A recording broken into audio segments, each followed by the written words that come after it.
दोस्तों, इस दुनिया का एक अटल सत्य है, वो है मृत्यु। जब कोई इंसान पैदा होता है तो उसकी मृत्यु होनी तय है। लेकिन सवाल ये है कि आखिर मौत के बाद इंसान की आत्मा के साथ क्या होता है। इंसान के शरीर से निकलने के बाद वो कहाँ जाती है। आइए इसके बारे में विस्तार से जानते हैं। राधे राधे दोस्तों, स्वागत है आपका अपने YouTube चैनल पर जिसका नाम है जस्ट बिलीट। दोस्तों, इस बात का कोई सटीक जवाब तो नहीं दे पाता। विज्ञान कहता है कि जिस तरह दुनिया की तमाम जड़ और चेतन वस्तुओं में धीरे धीरे क्षय हो रहा है, उसी तरह मानवीय शरीर भी ऐसे ही होता है। दोस्तों, सनातन धर्म में मृत्यु होने के बाद आत्मा के स्वर्ग गमन या नरक जाने की मान्यता है। गरुड़ पुराण के अनुसार जो व्यक्ति सुकर्म करता है वह स्वर्ग गमन करता है, जबकि जो व्यक्ति कुकर्म करता है वह नरक गमन करता है। शास्त्र अनुसार मृत्यु के उपरांत आत्मा को सर्वप्रथम यमलोक में ले जाया जाता है। माना जाता है कि यमलोक पहुंचने में आत्मा को 47 दिन लगते हैं। यहाँ यमराज आत्मा के पाप पुण्य के आधार पर आत्मा की स्थिति तय करते हैं। मृत्यु के बाद आत्मा के अस्तित्व को लेकर भी अलग अलग धारणाएं हैं। कुछ तो इसके अस्तित्व से ही इनकार कर देते हैं, तो कुछ कहते हैं कि आत्मा का अस्तित्व तभी तक है जब तक कि वह मानवीय शरीर जिंदा है। मौत के बाद आत्मा का भी अंत हो जाता है। वहीं भगवान श्री कृष्ण ने श्रीमद् भागवत गीता में बताया है कि आत्मा अनंत, अजर और अमर है। ये कभी नहीं मरती, बस ये एक इंसान का शरीर त्याग कर दूसरे शरीर में चली जाती है। हालांकि विज्ञान के पास इन बातों का कोई सटीक जवाब नहीं है और ये अभी तक रहस्य ही बना हुआ है। दोस्तों, अब जानते हैं कि मौत होती कैसे है। दोस्तों, मौत के वक्त इंसान को कैसे पता चलता है कि उसकी आत्मा उसे छोड़ रही है। माना जाता है कि मृत्यु से ठीक पहले इंसानी शरीर के कई अंग काम करना बंद कर देते हैं। जैसे सांस पर इसका सबसे अधिक असर पड़ता है। वहीं जब स्थिति नियंत्रण के बाहर होने लगती है तो दिमाग गड़बड़ाने लगता है। वहीं सांस बंद होने के कुछ समय बाद ही दिल भी काम करना बंद कर देता है। धड़कन बंद होने के लगभग 4 से 6 मिनट बाद ही ऑक्सीजन के बिना वह छटपटाने लगती है। ऐसा इसलिए होता है क्योंकि मस्तिष्क की कोशिकाओं को ऑक्सीजन ही नहीं मिल पाती। मेडिकल साइंस में इसे एक प्राकृतिक मौत बताया जाता है, जिसे हम पॉइंट ऑफ नो रिएक्ट भी कहते हैं। मौत के बाद इंसानी शरीर का तापमान हर घंटे 1.5 डिग्री सेल्सियस गिरने लगता है। बदन जकड़ जाता है क्योंकि शरीर में मौजूद खून कुछ जगह पर जमने लगता है। त्वचा की कोशिकाएं मौत के 24 घंटे बाद तक जीवित रह सकती हैं। आंतों में मौजूद बैक्टीरिया भी जिंदा रह सकता है। ये शरीर को प्राकृतिक तत्वों से जोड़ने लगता है। दोस्तों, गरुड़ पुराण को सनातन धर्म में महापुराण माना गया है। इसमें जीवन, मृत्यु और मृत्यु के बाद तक की स्थिति के बारे में बताया गया है। दोस्तों, आखिर मृत्यु के बाद आत्मा का होता क्या है। हम में से ज्यादातर लोगों ने बचपन में अपने बड़ों से सुना होगा कि अच्छे कर्म करने से स्वर्ग मिलता है और बुरे कर्म करने से नरक मिलता है। स्वर्ग में इंसान की आत्मा का भव्य स्वागत और सत्कार होता है। वहीं नरक में इंसान को अपने बुरे कर्मों की सजा को भोगना पड़ता है। स्वर्ग और नरक की बातों का जिक्र गरुड़ पुराण में किया गया है। दोस्तों, गरुड़ पुराण को सनातन धर्म में महापुराण माना गया है। इस पुराण में भगवान विष्णु के वाहन गरुड़ और श्री कृष्ण के वार्तालाप के जरिए लोगों को जीवन जीने के सही तरीके, सदाचार, भक्ति, वैराग्य, यज्ञ, तप आदि के महत्व के बारे में बताया गया है। साथ ही कर्मों के हिसाब से स्वर्ग लोक और नरक लोक में जाने की बातों का भी जिक्र है। दोस्तों, गरुड़ पुराण में जीवन, मृत्यु और मृत्यु के बाद की स्थिति के बारे में बताया गया है। हालांकि स्वर्ग और नरक की बातें कितनी सटीक है ये तो बताया नहीं जा सकता, लेकिन गीता में भगवान श्री कृष्ण ने एक बात जरूर स्पष्ट की है कि आत्मा का कभी अंत नहीं होता। आत्मा सिर्फ शरीर को बदलती है, ठीक उसी तरह जैसे व्यक्ति अपने कपड़ों को बदलकर नए वस्त्र धारण कर लेता है। लेकिन ऐसे में एक सवाल सभी के जहन में उठ जाता है कि अगर आत्मा मरती नहीं तो शरीर मृत होने के बाद वो जाती कहाँ है, कैसे उसे नया शरीर मिलता है। आइए जानते हैं इस बारे में क्या कहता है गरुड़ पुराण। दोस्तों, गरुड़ पुराण के अनुसार जब मृत्यु आती है तो यमलोक से 2 यमदूत आत्मा को लेने के लिए आते हैं। यमदूतों के आते ही आत्मा शरीर छोड़ देती है और उनके साथ यमलोक चली जाती है। यमलोक में ले जाकर यमदूत उसे 24 घंटे तक वहां रखते हैं और उसे दिखाते हैं कि अपने जीवन में उसने क्या क्या और क्या क्या बुरे कर्म किए हैं। इसके बाद आत्मा को उसी घर में छोड़ दिया जाता है जहाँ उसका जीवन बीता था। दोस्तों, 13 दिनों तक आत्मा अपने परिजनों के बीच रहती है। दोस्तों, ये भी मान्यता है कि जिसने अच्छे कर्म किए हैं उसके प्राण निकलने में ज़्यादा परेशानी नहीं होती, लेकिन जिसने बुरे कर्म किए हैं उसे प्राण छोड़ते समय काफ़ी पीड़ा का अनुभव होता है। हम में से ज़्यादातर लोगों ने बचपन में अपने बड़ों से सुना होगा कि अच्छे कर्म करने से स्वर्ग मिलता है और बुरे कर्म करने से नरक मिलता है। दोस्तों, स्वर्ग में इंसान की आत्मा का भव्य स्वागत और सत्कार होता है, वहीं नरक में इंसान को अपने बुरे कर्मों की सजा को भोगना पड़ता है। स्वर्ग और नरक की बातों का जिक्र गरुड़ पुराण में किया गया है। गरुड़ पुराण को सनातन धर्म में महापुराण माना गया है। इस पुराण में भगवान विष्णु के वाहन गरुड़ और श्री हरि की वार्तालाप के जरिए लोगों को जीवन जीने के सही तरीके बताए गए हैं। दोस्तों, गरुड़ पुराण में जीवन, मृत्यु और मृत्यु के बाद की स्थिति के बारे में बताया गया है। हालांकि स्वर्ग और नरक की बातें कितनी सटीक हैं ये तो बताया नहीं जा सकता, लेकिन गीता में भगवान श्री कृष्ण ने एक बात जरूर स्पष्ट की है कि आत्मा का कभी अंत नहीं होता। आत्मा सिर्फ शरीर को बदलती है, ठीक उसी तरह जैसे व्यक्ति अपने पुराने कपड़ों को बदलकर नए वस्त्र धारण करता है। सिर्फ 5 तत्वों से बना शरीर ही मरता है। लेकिन ऐसे में एक सवाल सभी के जहन में उठ जाता है कि अगर आत्मा नहीं मरती तो शरीर मृत होने के बाद वो जाती कहाँ है, कैसे उसे नया शरीर मिलता है।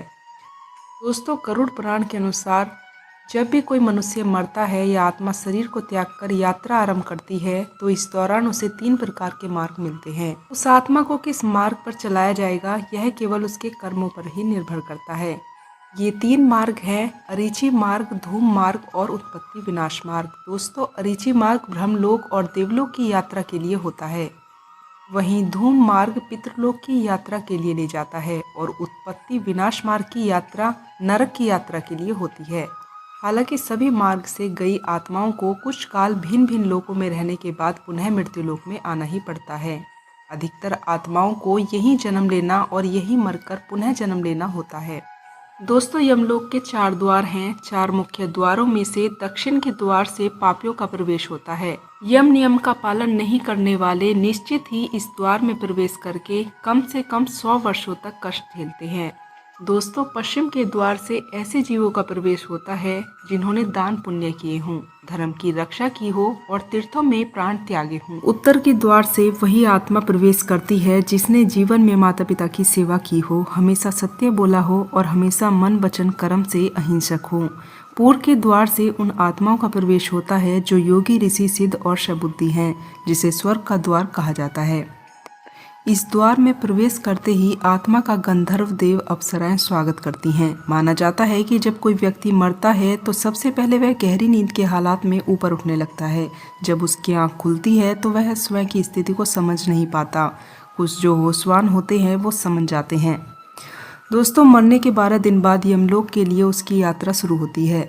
वह हवा में संवतः ही उठ जाता है। जहाँ रुकावट होती है वहीं उसे यमदूत नजर आते हैं जो उसे ऊपर की तरफ गमन कराते हैं।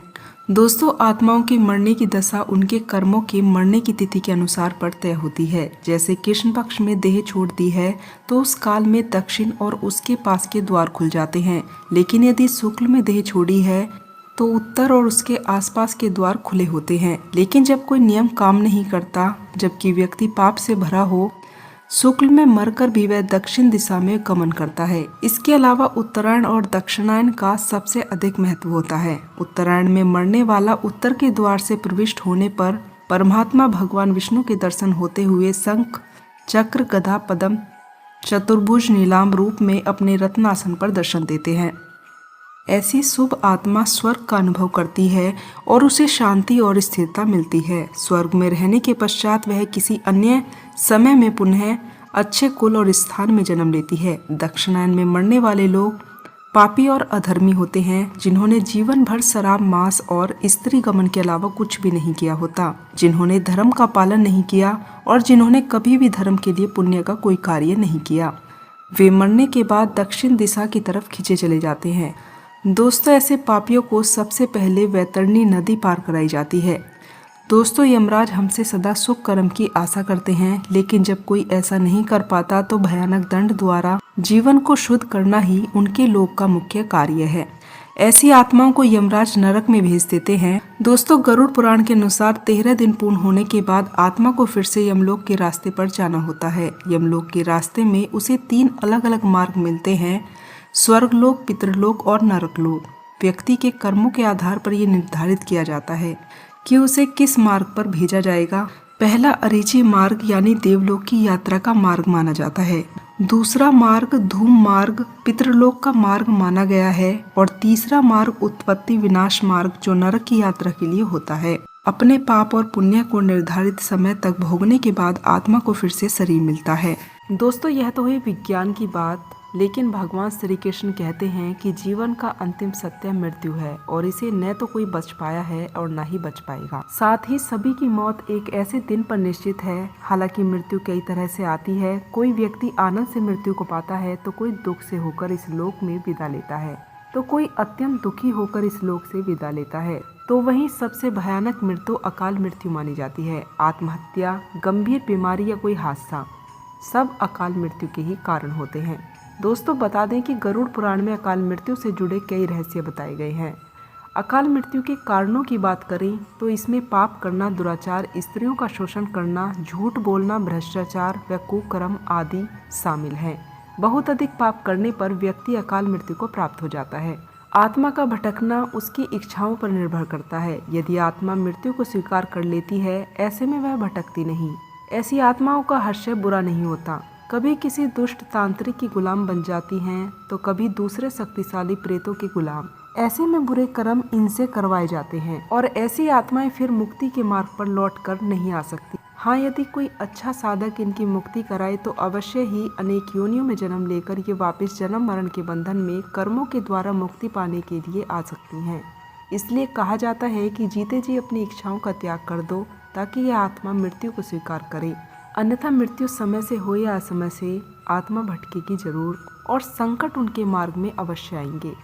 दोस्तों, मृत्यु कब और किस क्षण उपस्थित हो जाए यह बताना थोड़ा सा मुश्किल है, मगर यह पूर्ण सत्य है कि मृत्यु का क्षण अत्यंत ही मंगलकारी और आनंदमय है। इसकी तुलना संभोग सुख से की गई है। फिर मनुष्य क्यों मृत्यु से डरता है, इसके दो मुख्य कारण हैं। पहला यह है कि पिछली मृत्यु की पीड़ा का संस्कार उसकी आत्मा पर बना हुआ है। दूसरा यह है कि जिस शरीर, समाज और संसार में एक अरसे वह रह चुका है, उसके प्रति गहरा आकर्षण और प्रबल मोह। दोस्तों, मृत्यु पीड़ाकारक नहीं है, मगर मनुष्य उसे पीड़ाकारक बना लेता है, इसलिए कि वह नहीं जानता कि मृत्यु नए जीवन का प्रारंभ है। मनुष्य कभी नहीं मरता, मरता तो शरीर है। मृत्यु को सुखमय, आनंदमय और मंगलमय बनाने के लिए 3 बातों का ध्यान रखना चाहिए। मृत्यु शरीर की होती है, मनुष्य की नहीं। जीवन धारा में, विचार में, वासनाओं में कोई अंतर नहीं होता। परिवार, समाज, संसार से तभी तक संबंध है जब तक कि शरीर है। दूसरा मिलने पर उसके अनुसार फिर नया परिवार, नया समाज, नया संसार मिल जाता है। किसी भी वस्तु या प्राणी के प्रति मोह रखना ही नहीं चाहिए। दोस्तों, यदि मनुष्य इन तीनों बातों को मन की गहराई में उतार ले और यह हमेशा स्मरण रखे कि उसे एक दिन शरीर छोड़ना ही है, तो कभी भी कष्ट नहीं होगा। मृत्यु के समय बड़ी सरलता के साथ वह शरीर को छोड़ सकेगा। फिर मृत्यु तो एक क्षण में होती है। दोस्तों, आत्मा एक क्षण में शरीर से बाहर निकल जाती है, मगर उस क्षण के पूर्व मनुष्य यथोक्त कारणों से कई दिनों तक शरीर के साथ कष्टमय संघर्ष करता रहता है, जिसे देखकर उसके परिवार के सदस्य भी दुखी होते हैं। दोस्तों, अब जानते हैं कि मरने के समय आत्मा शरीर से बाहर कैसे निकलती है। प्राणों की सहायता से सूक्ष्म शरीर की रचना पूर्ण होते ही मूल वादक आत्मा बड़े वेग से निकलकर सूक्ष्म शरीर में प्रवेश कर जाती है। यह शरीर के जिस अंग से निकलती है उसे खोलती तोड़ती निकलती है। जो भयानक पापी है उसकी आत्मा मूत्र या मल के मार्ग से निकलती है। जो पापी पुण्य आत्मा दोनों है उसकी आत्मा मुख से निकलती है। जो पापी कम और पुण्य आत्मा अधिक है उसकी आत्मा नेत्रों से निकलती है। इस प्रकार जो पूर्ण धर्मनिष्ठ पुण्य आत्मा तथा योगी पुरुष है उसकी आत्मा ब्रह्म रंध्र से निकलती है। दोस्तों, मनुष्य संसार में आता है तो शरीर साथ होता है, लेकिन जाते समय वह सब कुछ छोड़कर चला जाता है। मानव शरीर नश्वर है। जिसने जन्म लिया है उसे एक न एक दिन अपने प्राण त्यागने ही पड़ते हैं। भले ही मनुष्य या कोई अन्य प्राणी 100 वर्ष या उससे अधिक ही क्यों न जी ले, लेकिन अंत में उसे अपना शरीर छोड़कर वापिस परमात्मा की शरण में जाना ही होता है।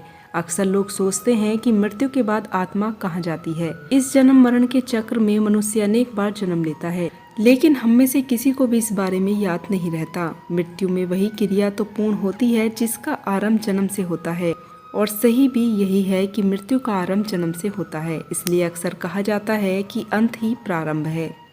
दोस्तों, गरुड़ पुराण गीता का वह धार्मिक ग्रंथ है जिसका अध्ययन जन्म, मृत्यु और आत्मा से संबंधित तत्वों का बोध कराता है। गीता के उपदेशों में भगवान श्री कृष्ण कहते हैं कि आत्मा अमर है, उसका अंत नहीं हो सकता। यह सिर्फ शरीर रूपी वस्त्र बदलती है, गरुड़ पुराण जो मरने के पश्चात आत्मा के साथ होने वाले व्यवहार की व्याख्या करता है, उसके अनुसार जब आत्मा शरीर छोड़ती है तो उसे यमदूत लेने आते हैं। मानव अपने जीवन में जो कर्म करता है, यमदूत उसे उसके अनुसार अपने साथ लेकर जाते हैं। दोस्तों, शास्त्रों में वर्णित तथ्यों के कथन के अनुसार अगर मरने वाला सज्जन पुण्य आत्मा है तो उसके प्राण निकलने में कोई पीड़ा नहीं होती, लेकिन अगर वो दुराचारी या पापी हो तो उसे पीड़ा बहुत ही सहनी पड़ती है। दोस्तों, आत्मा के बारे में सभी तत्व धर्म शास्त्रों में वर्णित है। इसे मानना या न मानना हर व्यक्ति की अपनी इच्छा पर निर्भर करता है। दोस्तों, इसी के साथ मरने के बाद आत्मा कहाँ जाती है कि यह जानकारी यहीं समाप्त हुई। अगर आपको यह जानकारी पसंद आई हो तो चैनल से जुड़े रहने के लिए चैनल को सब्सक्राइब करें और मोटिवेट करने के लिए वीडियो को लाइक करें। तो दोस्तों, मिलती हूँ गरुड़ पुराण की अन्य जानकारियों के साथ। तब तक के लिए आप लोग अपना ध्यान रखें, खुश रहें। जय सनातन, जय श्री कृष्णा।